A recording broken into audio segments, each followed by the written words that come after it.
Hello दोस्तों, इस video सत्र में आपका स्वागत है।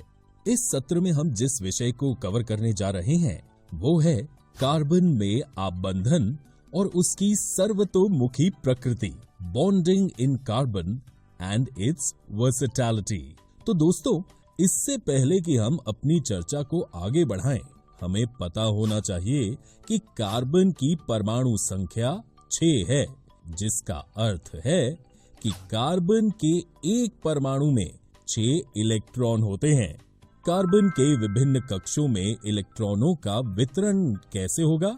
लेकिन दोस्तों, हम कक्षों में इलेक्ट्रॉनों के वितरण के बारे में क्यों पढ़ रहे हैं? हम इसके इलेक्ट्रॉनिक कॉन्फ़िगरेशन के बारे में अध्ययन कर रहे हैं ताकि हम कार्बन में आबंधनों के प्रकार को समझ सकें।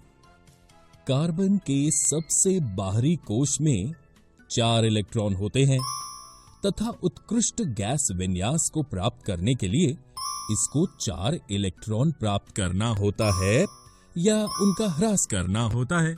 लेकिन क्या ये संभव है? चूंकि कार्बन एक छोटा परमाणु है, इसलिए बाहरी इलेक्ट्रॉनों को परमाणु के नाभिक द्वारा प्रबल आकर्षण द्वारा पकड़कर रखा जाता है। इसलिए कार्बन से 4 इलेक्ट्रॉनों का ह्रास संभव नहीं है। इसी तरह इलेक्ट्रॉन प्राप्त करना भी संभव नहीं है। कल्पना कीजिए, यदि कार्बन को इलेक्ट्रॉनों को प्राप्त करना या इलेक्ट्रॉनों का ह्रास करना हो तो 1. ये 4 इलेक्ट्रॉन प्राप्त कर C4- ऋणायन बना सकता है, लेकिन 6 प्रोटॉन वाले नाभिक के लिए 10 इलेक्ट्रॉन अर्थात 4 अतिरिक्त इलेक्ट्रॉन धारण करना मुश्किल हो सकता है। 2. ये 4 इलेक्ट्रॉन खोकर C4+ धनायन बना सकता है, लेकिन 4 इलेक्ट्रॉनों को खोकर 6 प्रोटॉन वाले नाभिक में केवल 2 इलेक्ट्रॉनों का कार्बन धनायन बनाने के लिए अत्यधिक ऊर्जा की आवश्यकता होगी।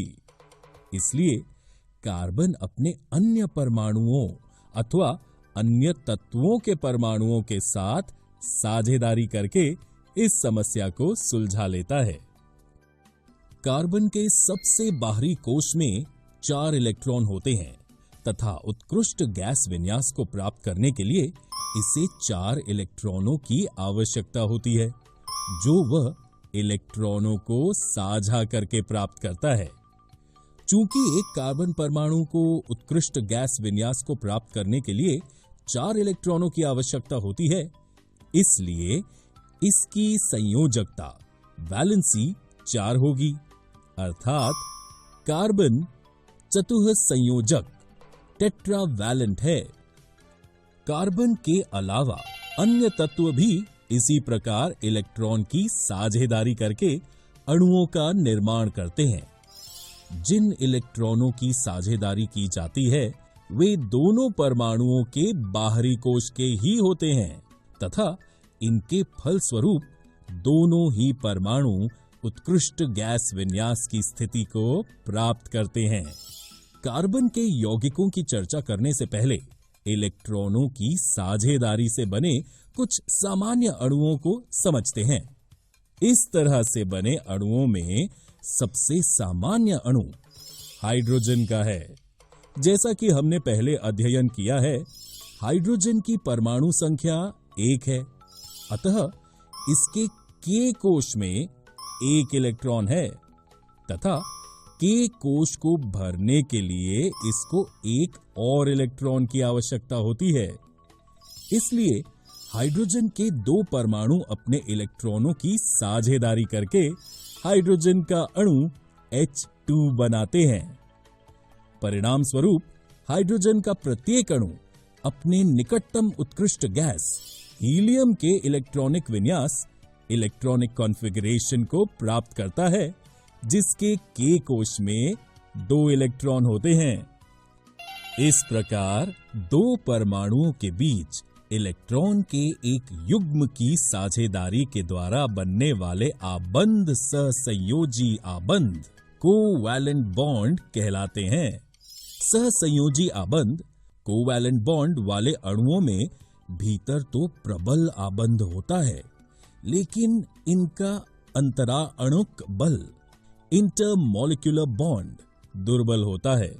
फलस्वरूप इन यौगिकों के क्वथनांक एवं गलनांक कम होते हैं।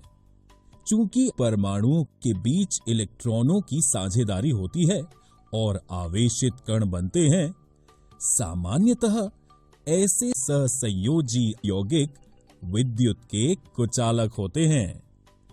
आइए अब हम कार्बन की सर्वतोमुखी प्रकृति वर्सेटाइल नेचर ऑफ कार्बन के बारे में जानें।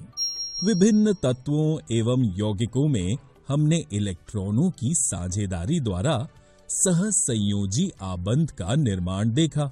आप सरल कार्बन यौगिक मीथेन की संरचना भी यहाँ देख सकते हैं। हम ये भी जानते हैं कि हम कितनी चीजों का उपयोग करते हैं जिसमें कार्बन होता है। वस्तुतः हम स्वयं भी कार्बन के यौगिकों से बने हुए हैं। सहसंयोजी बंध की प्रकृति के कारण कार्बन में बड़ी संख्या में यौगिक बनाने की क्षमता होती है। कार्बन में दो कारक देखे गए हैं। एक, कार्बन में कार्बन के ही अन्य परमाणुओं के साथ आबंध बनाने की अद्वितीय क्षमता होती है, जिससे बड़ी संख्या में अणु बनते हैं। इस गुण को श्रृंखलन कैटनेशन कहते हैं। इन यौगिकों में कार्बन की लंबी श्रृंखला, कार्बन की विभिन्न शाखाओं वाली श्रृंखला अथवा वलय में व्यवस्थित कार्बन भी पाए जाते हैं।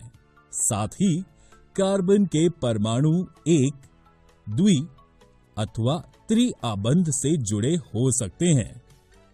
कार्बन परमाणुओं के बीच केवल एक आबंध से जुड़े कार्बन के यौगिक संतृप्त यौगिक सैचुरेटेड कंपाउंड्स कहलाते हैं। द्वि अथवा त्रि आबंध से जुड़े कार्बन के यौगिक असंतृप्त यौगिक अनसैचुरेटेड कंपाउंड्स कहलाते हैं। कार्बन यौगिकों में जिस सीमा तक श्रृंखला का गुण पाया जाता है, वह किसी और तत्व में नहीं मिलता। कार्बन कार्बन आबंध अत्यधिक प्रबल होता है, अतः ये स्थायी होता है।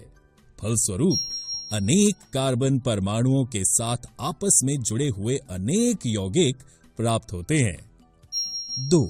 चूंकि कार्बन की संयोजकता 4 होती है, अतः इसमें कार्बन के 4 अन्य परमाणुओं अथवा कुछ अन्य एक संयोजक तत्वों के परमाणुओं के साथ आबंधन की क्षमता होती है। Oxygen, hydrogen, nitrogen, chlorine, sulphur तथा अनेक अन्य तत्वों के साथ कार्बन के यौगिक बनते हैं। फलस्वरूप ऐसे विशेष गुण वाले यौगिक बनते हैं जो अणु में कार्बन के अतिरिक्त उपस्थित तत्व पर निर्भर करते हैं। कार्बन में पाए जाने वाले 2 विशिष्ट लक्षणों चतुः संयोजकता और श्रृंखलन से बड़ी संख्या में यौगिकों का निर्माण होता है। अनेक यौगिकों के अकार्बनिक परमाणु अथवा परमाणु के समूह विभिन्न कार्बन श्रृंखलाओं से जुड़े होते हैं। मूल रूप से इन यौगिकों को प्राकृतिक पदार्थों से प्राप्त किया गया था तथा ये समझा गया था कि ये कार्बन यौगिक अथवा कार्बनिक यौगिक केवल सजीवों में ही निर्मित हो सकते हैं। दोस्तों, इस वीडियो में हमने कार्बन में आबंधन और उसकी सर्वतोमुखी प्रकृति bonding in carbon and it's versatility के बारे में अध्ययन किया। अगले वीडियो में हम संतृप्त एवं असंतृप्त कार्बन यौगिकों, saturated and unsaturated carbon compounds के बारे में जानेंगे।